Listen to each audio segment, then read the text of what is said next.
तो hello guys, welcome back in the new video of पामिन। तो गाइस, ये है पामिन हाफ डिमोन का पार्ट 27। मुझे कमेंट करके बताना वीडियो कैसी लगी, और नए हो तो चैनल को सब्सक्राइब करना, वीडियो को लाइक कर देना, और कुछ सीजन मेरे 500 सब्सक्राइब भी कंप्लीट करा देना।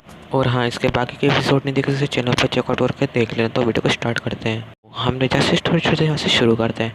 हम देखते हैं कि जो 016 होती है उसे बुलेट लग जाती है, तो वहाँ पे जो एंजल और जो डीमन रहता है वहाँ पे आके सीधा उस कमांडर के ऊपर हमला कर देते हैं, और वो कमांडर घायल हो जाता है।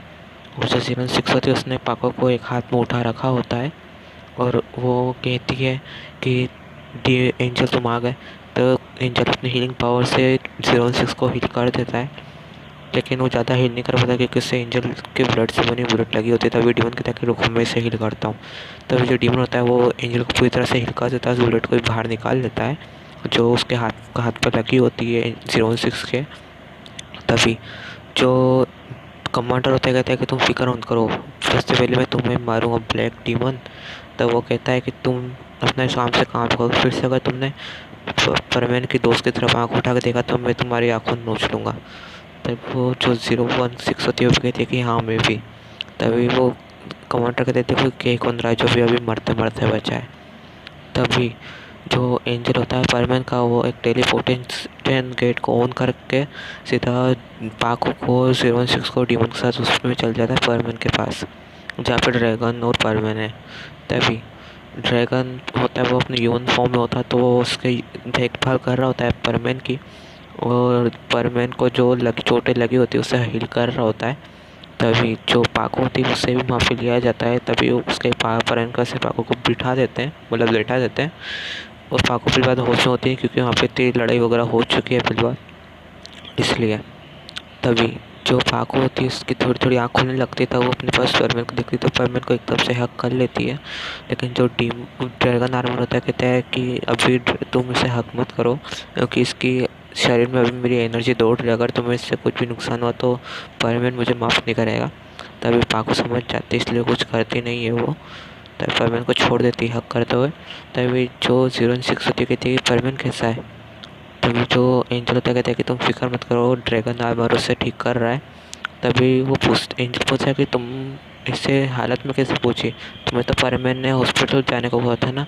तभी जो एंजल होती है 016 वो बताती है कि वहाँ पे बर्डमैन आ गए थे, और उन्होंने सीधा पाको के ऊपर बेहोशी वाली गन फायर कर दी ताकि परवीन को ब्लैकमेल कर सके ड्रैगन आर्मर के लिए। लेकिन उस वक्त जो पाको को मैं लेके उड़ गई थी वहाँ से, इसलिए जो उनका कमांडर था उनने मेरे पर हमला कर दिया था। तभी जो तभी जो वो रहते हैं एंजल, वो बोलता है कि क्यों वो दोनों परवीन कहाँ गए जिसे पाको के साथ भेजा था। तो वो बताते हैं जैसे बर्डमैन ने उन्हें पहले बेहोश कर दिया था, लेकिन जब मैंने अपनी पावर से देखा तो उन्होंने देखा कि उस दोनों बेहोश, लेकिन उन्हें कोई खतरा नहीं है। इसलिए जो पाको को मैंने उठा के वहाँ से पाको को लेके आ गई। तभी जो डीमन कहते थे कि मैं ब्लैक टोपी वाले को तो मार दूंगा। तभी जो 016 होती कहती कि नहीं तुम नहीं मारो, क्योंकि वो चाहते तो पाको को मार सकते थे, लेकिन उन्होंने बस उसे बेहोश करने वाली गोली चलाई। और अब तुम समझ सकते हो कि वो इस प्लान में शामिल नहीं है उस कमांडर के। तभी जो एंजल होता है वो बोलता है कि ऐसी प्राइसलेस चीज़ अगर किसी बच्चे के हाथ लग जाए और उसकी नज़र किसी की नज़र अगर उसके हाथ पे चल जाए तो ये होना ही है। तभी जो टीम वो 016 से तो पूछती कि पर कैसी प्राइसलेस चीज़, जो पाको पूछती वो भी। तब वो बताता है डीमन सर जो ड्रैगन आर्मर है सबसे ज़्यादा पावरफुल है, और इसे पहनने वाला अपनी जो अटैक जोन की पावर बढ़ा सकता है, और वो उड़ भी सकता है, इसमें सांस भी ले सकता है, और जिसकी शील्ड है वो बहुत ज़्यादा पावरफुल हो जाती है डिफेंस की।